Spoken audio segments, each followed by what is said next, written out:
శ్రీకాంతు భజించు సేవకులకు. భజించు అన్న మాటకు అర్థం మనస్సుతో ఒక సంగమును పొంది ఉండడం. భజించడం అంటే ఆయన్ని పొగుడుతూ ఉండడం, స్మరిస్తూ ఉండడం. ఏది చేస్తున్నా కూడా భగవంతుడే స్మరణలోకి వస్తాడు. ఏది చేస్తున్నా భగవంతుడు స్మరణలోకి వస్తే రెండు ప్రయోజనములు సిద్ధిస్తాయి.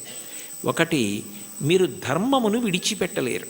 రెండు, అధర్మమును ఆచరించలేరు. కారణం, శంకరాచార్యులు వారు సౌందర్యలహరి చేస్తూ ఒక శ్లోకం చెప్తారు. అందులో అంటారు, మనిషి అనేక మాటలు మాట్లాడుతూ ఉంటాడు.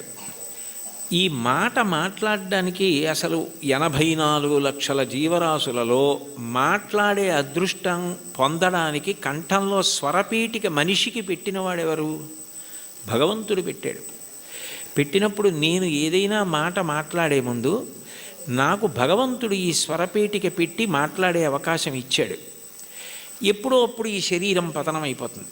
ఇవాళో రేపో 10 ఏళ్ల తర్వాతో 20 ఏళ్ల తర్వాతో శరీరం పడిపోకుండా ఉండదు. జాతస్య హి ధ్రువో మృత్యువు ధ్రువం జన్మమృతస్య చ. శరీరం పడిపోవాలి. పడిపోయినప్పుడు ఈశ్వరుడు ఒక ప్రశ్న వేస్తాడు. అన్ని ప్రాణులలో నువ్వు ఉత్కృష్ట ప్రాణివయ్యావు. కారణం, రెండిటిని ఇచ్చాను. ఒకటి బుద్ధి, రెండు మాట. ఈ మాటని నువ్వు ఎంత బాగా ఉపయోగించావు అని అడుగుతాడు. మాట బాగా ఉపయోగపడాలన్నా, ఏది చేస్తున్నా చేత నిగ్రహింపబడాలన్నా అది ఇచ్చినవాడు జ్ఞాపకానికి వస్తూ ఉండాలి. ఆ ఇచ్చినవాడు జ్ఞాపకానికి వస్తున్నాడు అనుకోండి, నాకు మాట ఇచ్చినవాడు భగవంతుడి, నేను ఆయనకి జవాబుదారి అని నాకు అనిపించింది అనుకోండి, పిచ్చి పిచ్చి మాటలు మాట్లాడే అవకాశం ఉండదు. అర్థం లేని ప్రశ్నలు వేసే అవకాశం ఉండదు. ఏదైనా మాట మాట్లాడేటప్పుడు మాట మాట్లాడడం ఎంత జాగ్రత్తగా మాట్లాడాలి, ఎంత సామాజిక ప్రయోజనము కొరకు మాట్లాడాలి. మాట అగ్నిహోత్రంతో వర్ణిస్తుంది వేదం. అగ్ని దాహకత్వం కాల్చేస్తుంది ఏ వస్తువునైనా. మాట అజ్ఞానాన్ని కాల్చేస్తుంది, తెలియనితనాన్ని కాల్చేసేది మాట. ఒకరి దగ్గర మనం తెలియనిది విన్నామనుకోండి, తెలియనితనం పోతోంది.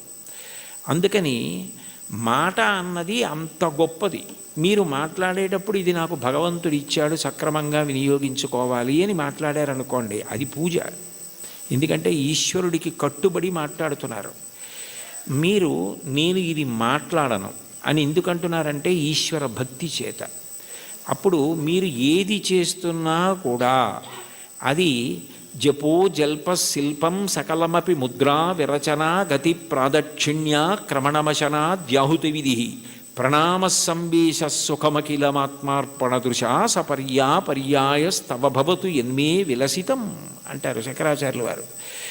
నేను నా చేతిని కదుపుతున్నాను అనుకోండి, ఈ చెయ్యి కదులుతోంది అంటే ఈశ్వర కృప. ఈ చేతిని మీరు బెంగపెట్టుకోకండి అని మంచి మాట మాట్లాడడానికి ఇలా అంటాను తప్ప మీ సంగతి చూస్తానని ఇలా అనను. ఈ చెయ్యి కదలడానికి శక్తి ఆ పరదేవత అయి ఉన్నది.